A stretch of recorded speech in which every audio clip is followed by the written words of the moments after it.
Hey, what is up YouTube? It is Matty and I've got a video today which is going to be showing you about my base, and I'll talk you through it. It's not a custom design, but I think I'm going to do a separate video on sort of delving into war base designs and stuff, because well, the simple answer is I'm feeling a lot more confident these days about how to design. I've got, because I'm understanding hogs and I'm understanding laloon a lot deeper now, and because I'm planning to, and I'm picking apart bases on almost a daily basis to well, yeah, to try and attack them or help people plan attacks and that sort of thing. It really does help give you the tools that you need to do base design, and I'm just growing in confidence. So I think now that I'm in a position where I can confidently maybe dissect people's bases or build new ones and that sort of thing, I'm more happy to do YouTube videos on it, because the last thing I wanted to do was sort of do recommendations on bases and stuff that were incorrect or that wouldn't, you know, I'm not, a lot of people do base designs just to get subs and to get views, because I don't know, I don't even know why, but the videos that people do on them can go quite sort of big and get a lot of views, but I'm not really doing it for that reason. The main reason I'm doing it, actually, if you look at my last 10 sort of YouTube videos, I mean, every video people are commenting saying, Matty, show us your warbase, show us your warbase, that sort of thing. So fine, I'll show you my warbase. Now, I have changed it now, so that's why I'm happy to show it. But this is the warbase I've been using for the past 15 wars or so. Before that, just to take it a step further back, I was using this base. Now, this is good versus noobs, it really is. It's such a troll base, and I use it for troll reasons, really. And that is because if the attacker doesn't know what they're doing, it's so easy to watch the troops run a circle around the base and never really get into the core, or partly get into the core, get destroyed, and then the rest of the troops run around the outside. So this base has been one-starred so many times. It's unbelievable, and failed. But it has been two-starred a couple of times and three-starred once or twice. But the 3 stars are normally by. Now you might look at this and think, that is so easy, but bear in mind, attack strategies have evolved quite a lot. Laloon and hogs now being the sort of the 2 main war attack strategies, and sort of, you know, versions of those sort of strats. You can, you know, or go wee with back end loons, or front end hogs with go wee after. You know, all these sort of strategies have really evolved in the last sort of few months for me and my clan and all that. Anyway, so that base is less, I think it'll get 3-starred more often these days. You can see I'm doing a concept design on the left as well.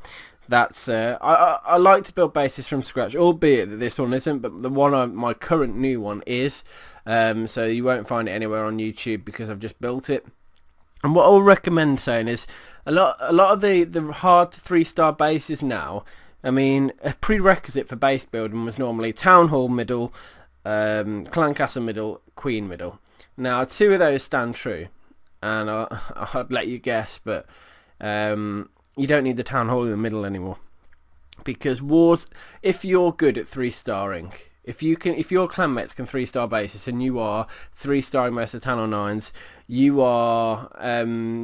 want to be in a position, or you want to make your town hall as hard to 3-star as possible, your town hall 9. Even if you've got a town hall 8, I mean, the idea being that you strategize that so that it's hard to take down. Now, that doesn't mean the town hall needs to be in the middle. Yes, if your town hall's on the outer ring, it'll make it easy to get a 2-star for the enemy, which is fine. But when our wars are won on 3 stars alone, and pretty much any, you know, most town hall 9s or town hall 10s can just 2-star this base, it's getting the 3 which can become challenging. So what I would say is make your CC very difficult to lure, make your queen very difficult to kill, make your giant bombs very difficult to trip, and make your air defense protected as best as you can, not grouped up together too close in the core, not on any one side of the base. But I will go deeper into base design in a different videos. This video was not to dissect bases or anything like that. I mean, I'll talk a bit about this base, but this is my war base. Now, why is it good? Firstly, it's hard to trip the giant bombs properly, because if you drop a group of hogs in, Tesla's going to spring up. There's a lot of point defenses around the giant bombs. Now, it's hard to make. Normally you want to have the giant bombs in a position where they're not next to the queen. So what it might actually be better to do is if the giant bombs were sort of over this side here by the Seeking Air Mines there, and I had the two left side covered. So don't feel like you have to place the traps where I've done them. Make them where they suit the best. Now, another sort of part of laloon, or a good sort of way to sort of anti-laloon a base, is to have double Seeking Air Mines on air defences, because they take a hound down almost instantly. So on an air defence you don't think might be attacked via golem and heroes, etc., have your double Seeking Air Mines, so when they do a laloon, suddenly the hound's almost dead, and the air defence can continue shooting the loons early doors, rather than the hound sitting on top of it for too long. So laloon is the most dangerous strategy, and it is the strategy you've got to almost build your base against these days, because you can just put your centralized queen and double GB in a smart place and make a base hard to hog. Okay, I've seen the hardest of 3-star bases normally are like where do an example if I can, where the town hall's sort of on the second ring or something. You've got your queen in like mega centralized, and then like let's see if I can do an example of this now. This might be a bad one. Let's say if I put 2 Teslas there. Oh, this is such a bad example. Okay. Let's say if I put 2 Teslas there, and then remove that and put my double giant bombs here, and put... Oh, can that not fit? Oh, damn. Anyway, assume that this space is one step bigger, but because they're so central, someone's gonna have to do a really sort of hefty attack to get to that if that was a double giant bomb there, to stop it, especially if you made sure that the hogs pathed over it by clearing the defences around it.